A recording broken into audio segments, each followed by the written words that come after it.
Olá, boa noite, tudo bem com vocês? Bom, eu vou falar sobre um assunto que tem me incomodado profundamente cada vez que eu presencio, que eu vejo, que eu ouço, que alguém vem comentar comigo. Principalmente eu ouço isso bastante de clientes, né? Ou até de coaches. É sobre ex-marido. Na verdade, a forma de tratamento de ex, seja ex-marido ou ex-mulher. Como eu lido muito com mulheres, basicamente eu só atendo mulheres, então é a forma com que tratam os ex-maridos. Claro que o que eu vou falar aqui serve para mim, é o meu ponto de vista. Tem milhões de pessoas que vão discordar e cada um tem os seus motivos. Mas os meus motivos, o que me faz parar, pensar e refletir sobre eles, são meus, né? Então, a forma com que eu vejo, a forma com que eu sinto, a forma com que eu entendo que deva ser. E eu já vou adiantando, vai ter um monte de gente criticando ou indo do lado oposto à minha opinião. Tem todo o direito do mundo, né? A minha é minha e eu tô compartilhando com vocês. Bem, o que é que me incomoda? Primeiro, eu acredito que não é porque um relacionamento acaba, que ele termina, que as coisas têm que virar de cabeça para baixo. Claro que tem mil situações que antecederam tudo isso, mas por que levar um problema adiante, né? Acabou, ponto, põe uma pedra ali em cima e ponto final. Mas as pessoas ficam remoendo isso e não faz bem a ninguém. Já tem bastante estudos, bastante pesquisa sobre isso, que dizem, né, que o câncer, os diversos tipos de câncer, não tem cura ainda, porque o câncer nós desenvolvemos o câncer no nosso organismo e ele é gerado através ou a partir das mágoas. Então, se isso é verdade, se a ciência comprova isso, né, há controvérsias, mas de modo geral é bastante sobre isso que se fala, por que levar isso adiante, né? Então, assim, a mágoa não leva ninguém a lugar nenhum. É como se nós tomássemos veneno e esperássemos que o outro morra. Não vai funcionar, né? Então, assim, a gente tem que ser responsável, nós temos que ser responsáveis por nós, não pelo outro. E desejar o mal, etc., também não. Também não estou falando para ninguém ser amigo do ex. Mas enfim, tem gente que consegue, mas cada caso é um caso. Eu acho ótimo ser amigo do ex. Para mim não me incomoda em absolutamente nada, né? Enfim, é aquela pessoa que você conviveu com ela, que você escolheu estar com ela e deu certo até onde tinha que dar. Casamento é como qualquer outra coisa, qualquer outra fase. É como emprego, é como tantas outras coisas. Ela tem começo, meio e fim. Um casamento é assim, ele tem começo, que basicamente são tudo flores, ele tem meio e ele tem fim, uma hora acaba, né? Tudo bem, tem uns que duram para sempre, até que a morte os separe, e outros não. E se acabou, não é porque acabou que, putz, deu errado, meu casamento deu errado, né? Por exemplo, o meu casamento de 25 anos, quando acabou, as pessoas falavam assim: nossa, que pena que deu errado. Mas quem foi que disse que deu errado?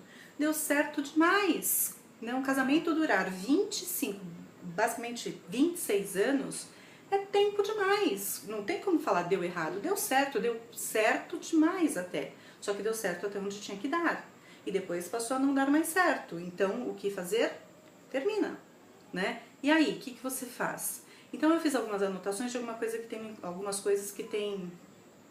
alguns termos, na verdade, que tem me incomodado muito.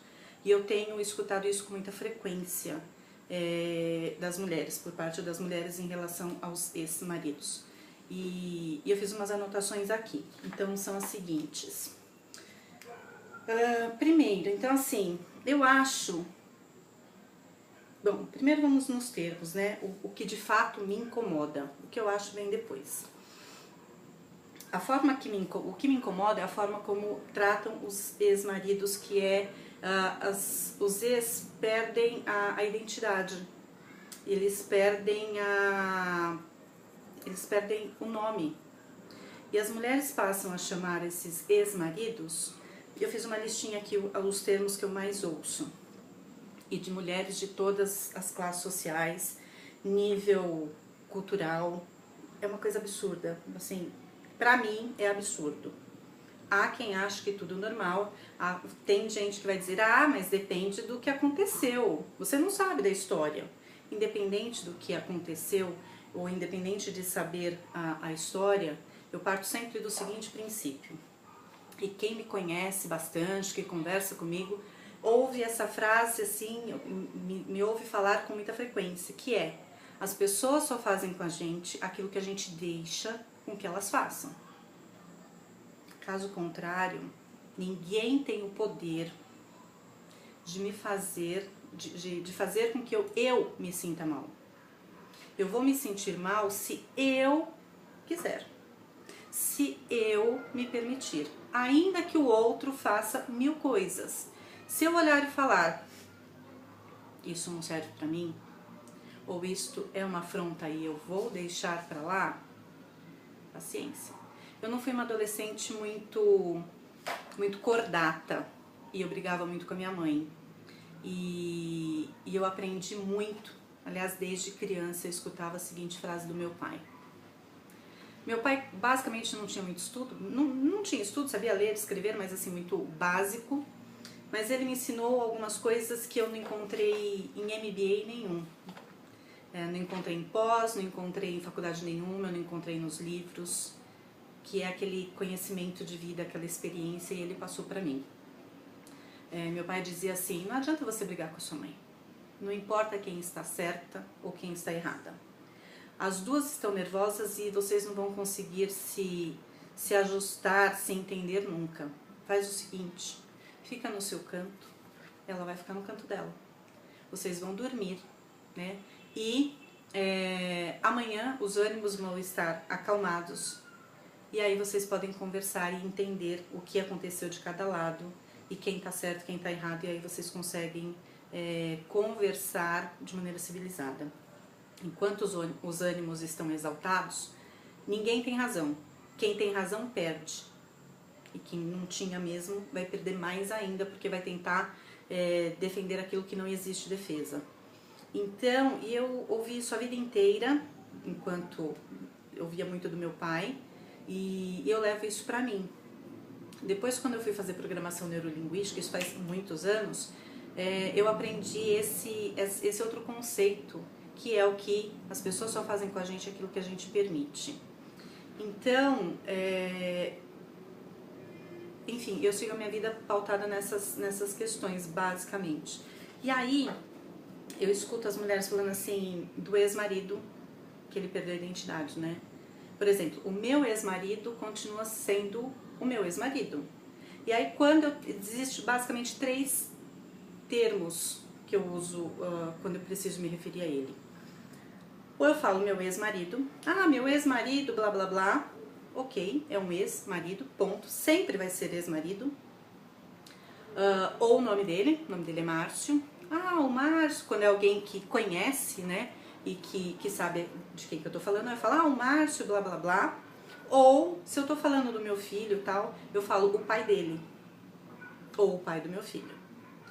Mas as mulheres, de modo geral, eu escutei esses termos aqui. Os maridos, os ex são chamados de trapo sujo. Aquele trapo sujo. O falecido, parece com muita frequência, aquele monstro. O finado, aquele lixo. Lixo é o que aparece assim na número 1 da lista. Aquele lixo, aquele traste. Verme, o tal fulano, o sem noção. O fantasma que atormenta a minha vida, porque tá deixando atormentar, né? Vira a página, né? Rasga a página, joga fora, queima o livro, joga fora, faz qualquer negócio. Reza, ser um fantasma, sei lá o que você faz. O sujeitinho, aquele estrupício, o outro lá, aquele parasita, Judas, a gente já consegue imaginar o que aconteceu, né? aquele inútil nunca prestou para nada. Capeta, aquela criatura, aquele podre. Isso me incomoda, isso me dá uma coisa. Porque na verdade, você escolheu conviver com aquela pessoa. E ela não mudou da água pro vinho, da noite pro dia. E você vivia com ela. Quer dizer que de um momento para o outro ele virou tudo isso aqui, ele virou um trapo sujo, um traste, um lixo. Só que esse lixo, esse traste, esse verme, esse sujeitinho, o outro lá, inútil, capeta, criatura, podre, é o pai do seu filho, da sua filha, o avô do seu neto. E aí, é isso mesmo? Eu não consigo. Casamento, quando acaba, ele tem várias fases. Tem aquela que você quer matar a pessoa, mas as coisas vão, né, dependendo de você, as coisas vão entrando no eixo. Agora, se você ficar alimentando com esses termos, isso nunca vai ter fim. Isso não é legal pra ninguém. Então, assim, algumas coisas que eu já falei, né? A mágoa gera câncer. E você não vai ganhar nada com isso. Você chamar a pessoa de Márcio, João, José, Ricardo, Antônio, é o nome dele. Ele não vai mudar a história. E você chamar de lixo, verme, traste, também não vai. Mesmo porque ele não está ouvindo. E mesmo se tivesse, muito provavelmente ele não iria se apropriar desses termos. Portanto, você está tomando remédio, aliás, você está tomando veneno e querendo que o outro morra. E só está fazendo mal para você, né? Então, como eu já disse, vira a página, vai viver outra vida. Tem um mundo aí fora lindo, maravilhoso. Basta você se livrar desse passado e procurar uma outra forma de enxergar a vida. E que é muito legal. Tem outras pessoas, tem outras coisas, outros conceitos, tem tanta coisa para você descobrir que você não sabia antes. Tem tanta gente para você conhecer, tantos lugares, que absurdo ficar se prendendo ao passado. A troco de quê? O passado não volta. Ponto. É para frente que se anda. Entendeu? Tem 1000 coisas que podem mudar na vida. Basta você querer. E aí, então quando as pessoas falam assim, aquele lixo, e uma coisa que eu escuto muito, inclusive de clientes minhas, várias, eu me sinto um lixo. Ele está fazendo com que eu me sinta um lixo. Não. Você está se sentindo um lixo porque você quer ainda se sentir um lixo. Então, muda. Tem 1000 maneiras de fazer isso. Que não é se fazendo de vítima. Não é xingando o outro lá. Né? Não é com mimimi. Não é se vitimizando. Não é fazendo nada disso. Erga a cabeça, né? Erga a cabeça, levanta o nariz, faça o que você quiser. Cuide-se. É você com você. Deixa o outro. Aquela outra pessoa não tem mais nada a ver com você. Você está pegada nela. E o que é pior, você critica a pessoa, você roga praga, você faz 1000 coisas que só faz mal para você. Enquanto você está cuidando da vida do outro, deixa eu te fazer uma pergunta. Quem é que está cuidando da sua? Porque eu duvido. Não é perfil de homem ficar cuidando da vida da ex-mulher. A não ser casos muito absurdos, até patológicos, não é? Mas de modo geral, eles viram a página assim, ó, num piscar de olhos já tá com outra, já refaz a vida, já descobre tanta coisa legal que você também pode descobrir, e você fica lá remoendo aquilo, ai, nananã, sabe, aquele mimimi que não anda, a coisa fica ali patinando. Acorda pra vida, tem um mundo aí fora. Deixa a pessoa.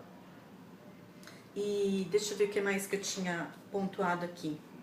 Então é isso. Você xinga o outro de lixo e você diz que você se sente um lixo. Ué, como é que você quer se sentir? Se você não consegue enxergar nada de positivo. Nem pra você, nem pro outro, nem na vida. Você vai se sentir exatamente aquilo que você está programando. É fato. Não tem como eu só ter termos, conceitos, sentimentos ruins e eu me sentir bem. Isso não existe em lugar nenhum. Lugar nenhum. Né? Você não acha que você vai fazer tudo isso, desejar o mal, etc. E você vai ficar, né, sair de santinha assim com as asinhas e tá tudo bem? Não, não tá tudo bem. Ou você muda, ou a sua vida não vai mudar. E aí? Até quando? Enfim, eu acho que basicamente é isso, né? Que já ficou longo demais esse vídeo. Mas, por favor, muda. Mulheres, vá viver a vida, que é muito legal. Tem 1000 coisas para fazer. Tem 1000... Gente, a vida é maravilhosa. Tem tanto para aprender, tem tanto para se divertir. E ponto, final, acabou. Aquilo foi bom enquanto durou. Não existe mais. Você precisa... É como... Você acabou de ler um livro. Teve toda uma história, um enredo, um romance. E acabou. O que você faz? Você vai começar o livro de novo, vai voltar do fim para o começo, da metade para o fim, vai... O que você vai fazer? A vida inteira você vai ficar remoendo aquilo ali? Fecha o livro e pega outro para ler. É assim que se faz. É assim que a gente faz com o livro. E é assim que eu espero que você faça com a vida. Tá bom? Enfim, de verdade, é assim que eu penso. E de verdade, principalmente para muitas mulheres que eu converso, eu gostaria muito que vocês conseguissem virar a página e descobrir que a vida é ali fora que ela acontece. Não é remoendo aqui dentro. Eu sei que dói. Dói pra caramba. Eu acho que a gente só pode falar sobre determinados assuntos quando a gente tem propriedade. Caso contrário, é blá blá blá. Ah, eu li no livro, eu fui no congresso, eu escutei, tá. Não. Você pode falar com propriedade quando você passa por aquilo. Quando você sabe o quanto dói. Aí você fala, caracas, é verdade, isso dói pra caramba. Eu sei o que aquela pessoa tá sentindo. Então você pode falar de uma separação quando você se separou. Você pode falar de luto quando você, né, teve um luto em família, de alguém muito próximo. Você pode falar de filhos quando você tiver filhos. Caso contrário, você não pode falar nada. Eu vejo gente querendo educar, falar sobre educação de filhos. Não tem filho. Eu vejo um monte de gente aí na internet, na televisão, dando receita de casamento ou como superar uma separação. Nunca casou, nunca separou, nunca teve uma crise no casamento, nunca morou junto. E quando eu falo casar, é morar junto. Pode ser com papel assinado, sem papel assinado. Como que eu posso passar a receita de alguma coisa? Tem gente que passa a receita, né? Primeiro passo, segundo, mas ela não vivenciou aquilo. Pra mim, não serve pra nada, tá bom? Bom, gente, é isso. Depois a gente conversa mais, tá bom? Beijocas. Tchau, tchau.